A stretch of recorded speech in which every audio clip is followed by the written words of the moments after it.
नमस्कार मैत्रिणींनो, मी सोनाली स्वागत करते तुमचं आजच्या एका नवीन व्हिडिओमध्ये। तर आजचा व्हिडिओ आहे आपला 36 साईजचा कटोरी ब्लाऊजच्या पेपर कटिंग। तर गेल्या व्हिडिओमध्ये जो मी मागचा व्हिडिओ अपलोड केला आहे त्याच्यामध्ये मी तुम्हाला बॉडीवरून माप कसं घ्यायचं, आपला कटोरी ब्लाऊजसाठी बॉडी मेजरमेंट कसं घ्यायचं ते अगदी डिटेलमध्ये सांगितलं होतं। तर जे आपण माप घेतलं होतं ते हे आहे। तर त्याच मापानुसार आज आपण त्या ब्लाऊजची पेपर कटिंग करणार आहोत। तर तुम्ही व्हिडिओ कुठेही स्किप न करता अगदी शेवटपर्यंत नक्की बघा। तर चला मग सुरू करूया। तर इथे बघा आपले ब्लाऊजची उंची आहे 14.5 इंच। तर त्याच्यात 1 इंच प्लस करून इथं आपल्याला ब्लाऊजची उंची टाकायची आहे। तर तुमची जेवढी उंची असेल त्याच्यात 1 इंच प्लस करून आपल्याला टाकायचं आहे। तर इथे मी 2 पेपर घेतलेले आहेत, म्हणजे आपला फ्रंट आणि बॅक दोन्ही पण एकत्रच निघेल। तर चला आपण अगोदर उंचीचं माप टाकूया। तर इथून बघा अशा प्रकारे 15.5 इंचावर आपल्याला इथं उंचीचं माप टाकायचं।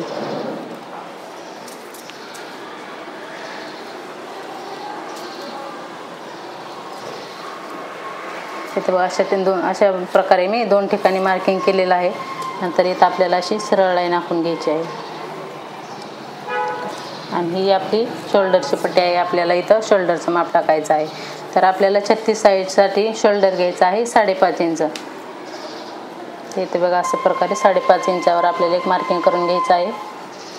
आणि नंतर मुंडा घ्यायचा आहे आपल्याला 6 इंच। इथं 6 इंचाचं मार्किंग केलं आणि इथं आपण 5.5 घेतलंय, तसंच इथं पण आपल्याला 5.5 इंच घ्यायचं आहे, जास्त नाही। ओके, इथे बघा अशा प्रकारे 5.5 इंचावर मार्किंग करायचं।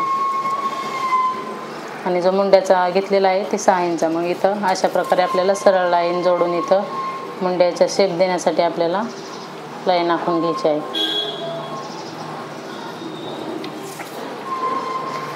आणि ही आहे आपली चेस्ट लाईन। आता ही जी लाईन आहे यावर आपल्याला छातीचा 4था भाग टाकायचा आहे। ओके, तर इथं आपण छातीचा 4था भाग टाकणार आहोत। तर आपली छाती आहे 36 इंच, म्हणजे 35 इंच आहे। 35चा पण बॉडी मेजरमेंट आहे त्यामुळे त्याच्यात मी 1 इंच प्लस केलेला आहे, तर 36 इंच। आणि त्या 36 इंचाचा 4था भाग येतो आपला 9। तर इथं आपल्याला 9 इंचावर एक मार्क करून घ्यायचा आहे। इथं बघा 9 इंच आणि 2 इंच आपण शिलाई मार्जिन घेणार आहोत। तर इथे बघा अशा प्रकारे आपला आता मुंड्यासाठी आपल्याला माप टाकायचं आहे। तर पाठीमागच्या मुंड्यासाठी इथं आपण 6 इंच माप टाकणार आहोत। तर 6 इंच तुम्ही 1.5 इंच टाकू शकता जर पाठीमागचा गळा तुमचा कमी असेल तर। 7 इंचच्या आतमध्ये जर असेल तर तुम्ही इथं 1.5 इंचावर मार्किंग करायचं। आणि तुमचा जर पाठीमागचा गळा डीप असेल तर म्हणजे 7 इंचाच्या जर पुढं असेल 7, 8, 9, 10 तर तुम्ही इथं 6 इंचावर मार्किंग करायचं आहे। आणि 10 पेक्षाही जास्त पुढं असेल तर तुम्हाला इथं 1 इंचावरच मार्किंग करायचं आहे। जेवढा डीप गळा जाईल, कारण गळा पसरतो, मग इथं आपल्याला पाठीमागे मुंड्याच्या इथं फुगा येतो, त्यामुळे जर जास्त डीप गळा असेल तर इथं आपल्याला जो शेप असतो तो आतमधून घ्यायचा जरा। इथं पाठीमागे मुंड्यासाठी मी इथं 6 इंचावर मार्किंग केलेलं आहे। आणि इथं पुढच्या मुंड्यासाठी इथं आपण 1.25 इंचावर इथं मार्किंग करणार आहोत, म्हणजे पाठीमागचा जो आपण शेप देणार आहोत त्याच्यापेक्षा अर्धा इंच आपल्याला पुढचा शेप असतो। ओके, इथपर्यंत समजलं। आता पुढच्या मुंड्यासाठी इथं बघा हा जो आपण 6 इंच घेतलं होतं ना त्याचा हाफ करून घ्यायचं। इथं बघा अशा प्रकारे हाफ केल्याच्या नंतर इथून आपल्याला 2 लाईन एवढं बाहेर यायचं आहे। आणि इथून आपल्याला मुंड्याचा शेप द्यायचा आहे। तर इथं माझ्याकडे फ्रेंच कव आहे, त्याने मी इथं मुंड्याचा आकार देते। तुमच्याकडं जर हा नसेल तर तुम्ही हाताने पण मुंड्याचा आकार देऊ शकता।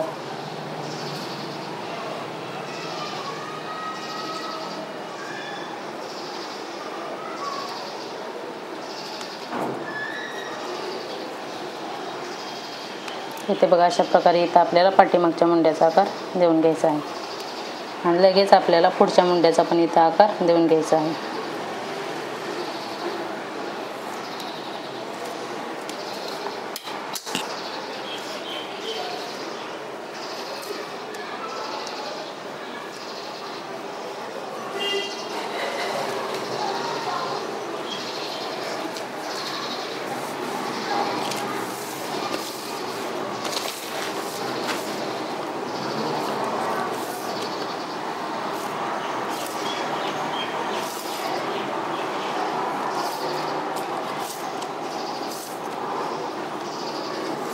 ओके, तर आता इथं दोन्ही पण आपले मुंड्याचे आकार देऊन झालेले आहेत.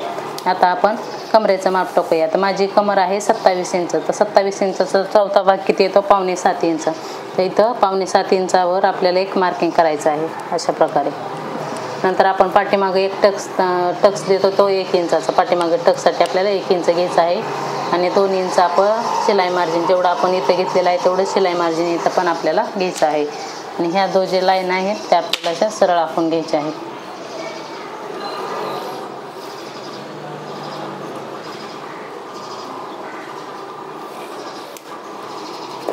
तर इथे बघा अशा प्रकारे आता ही आपली बेसिक ड्राफ्टिंग झालेली आहे.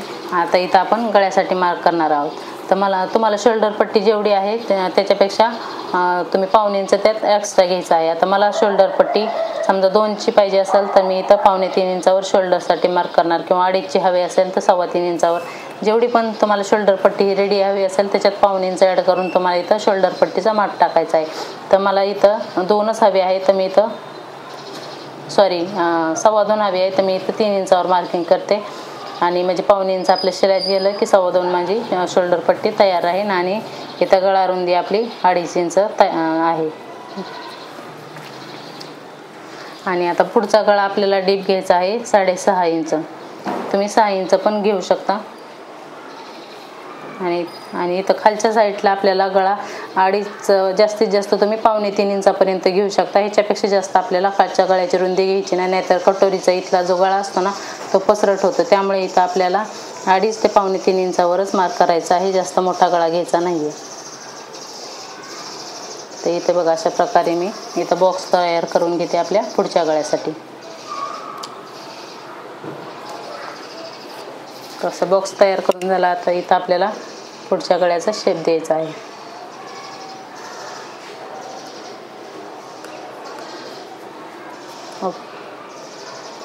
ओके. तर अशा प्रकारे आपला आता पुढच्या गळ्याचा शेप झालेला आहे. आता आपल्याला योगपट्टीसाठी इथं माप टाकायचं आहे. तर मला रेडी जी योगपट्टी पाहिजे आहे ती पाहिजे आहे 3.5 आणि 3 असे मी माप टाकणार आहे.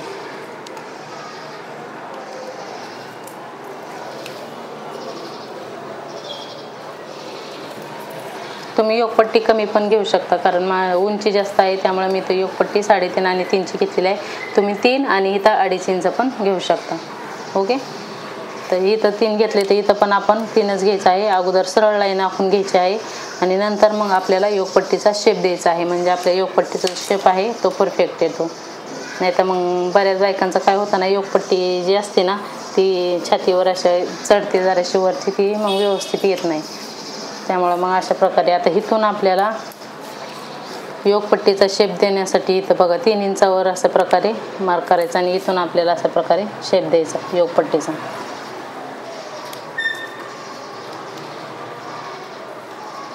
ओके.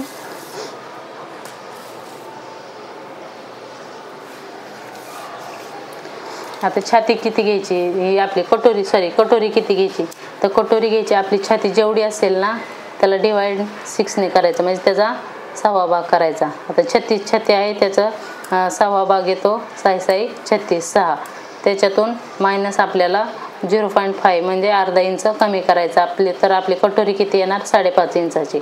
तर इथं तुम्ही 6 इंचही घेऊ शकता, पण ज्याची फुल बस्ट एकदम हेवी असेल ना 36 साईजमध्ये 5.25 बी येऊ शकते, 5.5 6पर्यंत येऊ शकते.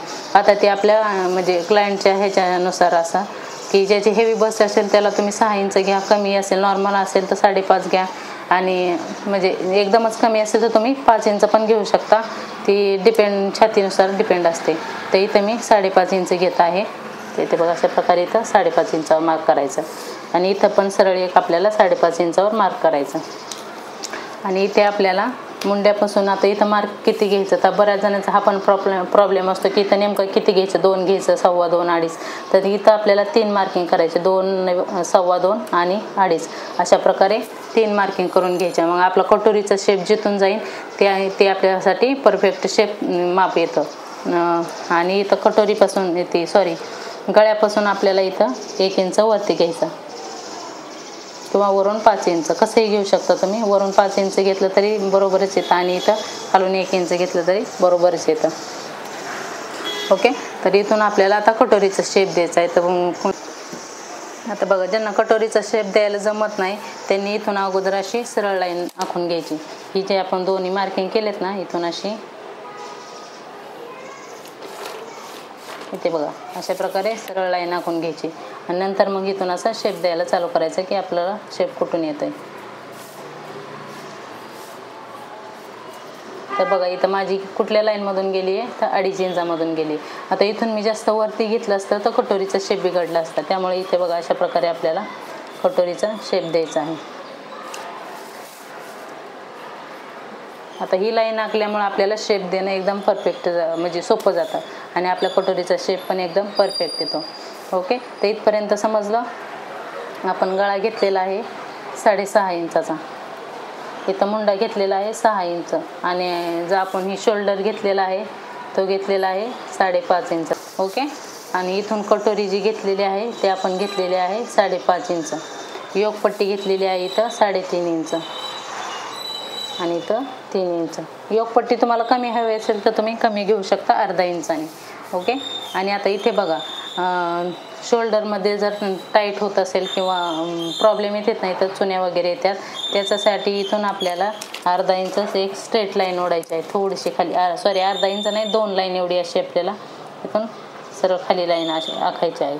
आणि आपल्या मुंड्याचा जे आकार आहे ना तो असा शेप देऊन खालच्या साईडला याच्यात इथं जे आपली फिटिंगची लाईन असते ना इथं याच्यात आणून अशा प्रकारे आपल्याला हे करायचं आहे. म्हणजे काय होतं ना, आपल्याला मुंड्यात टाईटही होत नाही आणि चुन्या आपल्या इथं चुन्या पण पडत नाही.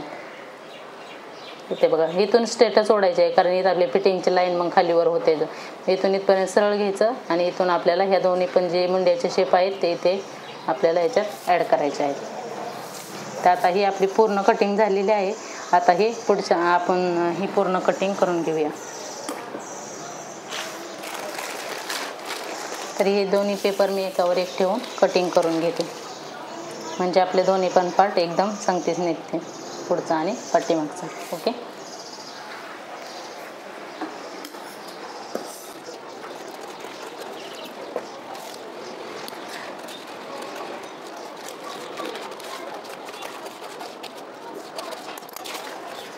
तर इथे बघा आपलं दोन्ही पार्ट कटिंग करून झालेले आहेत.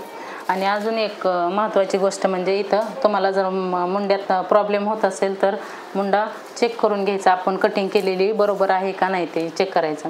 तर इथे बघा आपला मुंडा किती आलेला होता, तर 16 इंच माझा मुंडा आलेला होता. तर मी इथून अशा प्रकारे चेक करायचं. ही जी आपण लाईन आखलेली आहे त्याच्यापासून अर्धा इंच खाली, कारण इथून आपण बाही जोडायला चालू करतो. मग ते इथून बघा अशा प्रकारे आपल्याला ठेवायचं. तर इथे बघा 8 इंच इथं बरोबर येते.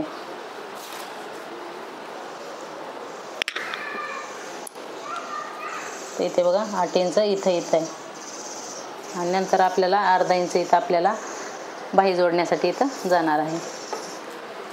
इथं थोडंसं वरून कटिंग झालेलं आहे. ओके, एवढं आपल्याला बाही जोडण्यात जाणार आहे. मग अशा प्रकारे मोजून घ्यायचं म्हणजे आपला जो मुंडा आहे तो एकदम परफेक्ट आहे. तर अशा प्रकारे तुम्हाला मोजून घ्यायचं आहे. ओके, तर इथे आपण आता ही पुढच्या भागाची कटिंग करून घेऊया. सगळ्यात अगोदर आपल्याला योगपट्टी कट करायची.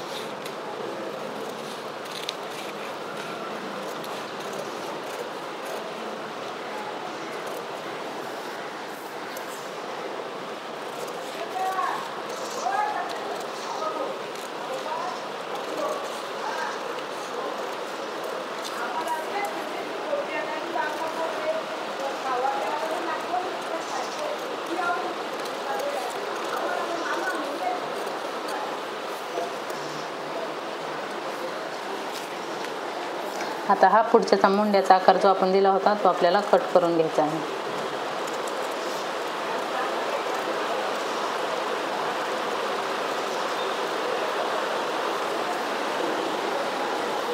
ओके, तिथे बघा अशा प्रकारे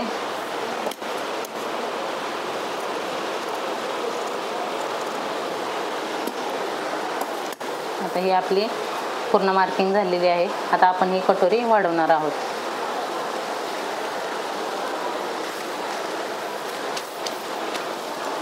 आता कटोरी वाढवण्यासाठी सगळ्यात अगोदर बघा हा जो पार्ट आहे ना जसा आहे तसंच आपल्याला अगदी सरळ आखून घ्यायचा आहे अगोदर.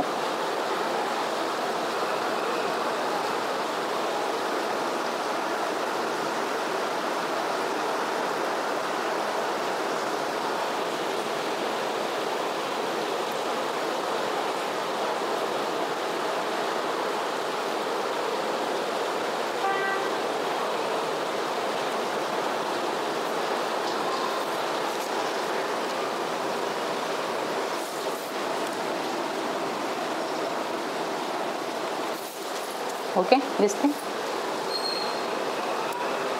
तर ही बघा आता बेसिक कटोरीचं आपलं मार्किंग झालेलं आहे आणि याचा पण हाफ काढून घेऊया. आपण अगोदर काढला नव्हता.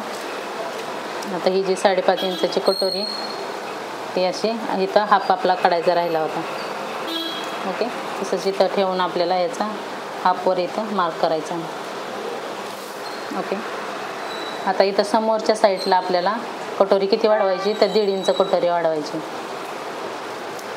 आणि इथं आपल्याला हुकाई पट्टी जोडण्यासाठी आपल्याला इथं 1/2 इंच एक्स्ट्रा घ्यायचं आहे, म्हणजे जिथं आपण हुक पट्टी अटॅच करतो त्याच्यासाठी.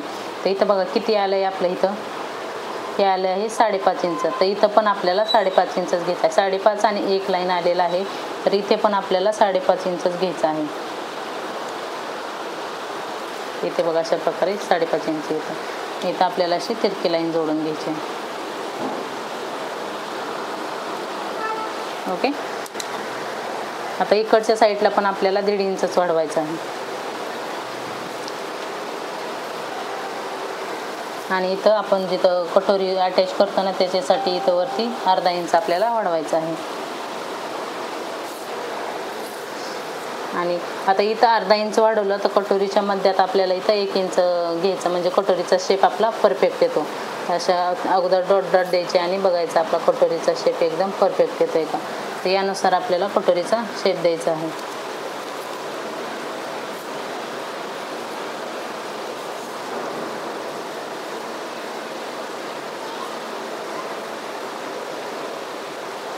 ओके आता इथून खाली पण आपल्याला 1.5 इंच घ्यायचं आहे.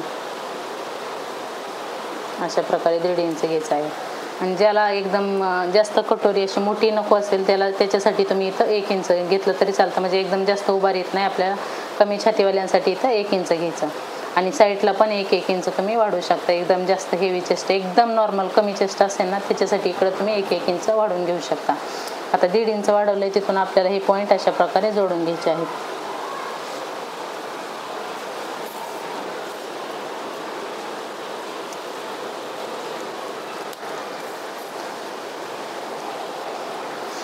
आणि मधला टक्स पॉईंट आहे तो आपला येणार आहे 3 इंचाचा. तो मधला टक्स असतो तो. आणि इकडच्या साईडला 1.5 इंच आणि इकडच्या साईडला 1.5 इंच. आणि इथं आपल्याला हुकायसाठी जाणार आहे इकडच्या साईडला 1/2 इंच आणि इकडच्या साईडला 1/2 इंच अशा प्रकारे. नंतर मोजायचं किती राहतं इथे. इकडे बघा 2.5 आणि 1 लाईन येते आणि इकडं पण तेवढंच आलं पाहिजे. तर इकडे बघा 2.5 जो 1.25 येते, म्हणजे फरक आहे दोन्हीत. मग नंतर आपण कटिंग केल्याच्या नंतर दोन्ही सेम करून घेऊया. आपली कटोरी शिलाईला जाऊन फक्त 5.5 इंचाचीच राहिली पाहिजे.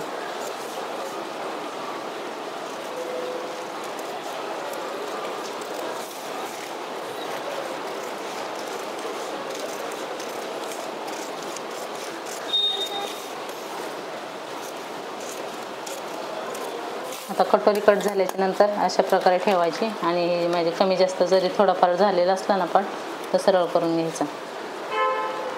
तर आपला नाही झालेला एकदम परफेक्ट आहे.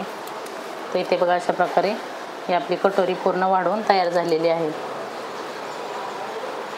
आता पुढच्या व्हिडिओमध्ये मी तुम्हाला याचा स्टिचिंगचा व्हिडिओ एकदम डिटेलमध्ये सांगणार आहे आणि ब्लाऊज स्टिच करताना त्याला फिनिशिंग कशी द्यायची काय ते एकदम पूर्ण डिटेलमध्ये सांगणार आहे. त्यामुळे तुम्ही तो व्हिडिओ पण नक्की लक्ष देऊन बघा. आणि तुम्हाला व्हिडिओ आवडला असला तर व्हिडिओला लाईक करा, शेअर करा आणि चॅनलवर असाल तर सबस्क्राईब नक्की करा. ओके तर आता हे पुढचा भाग झाला. आता पाठीमागचा भागासाठी आपण इथं गळा कट करून घेऊया. ओके.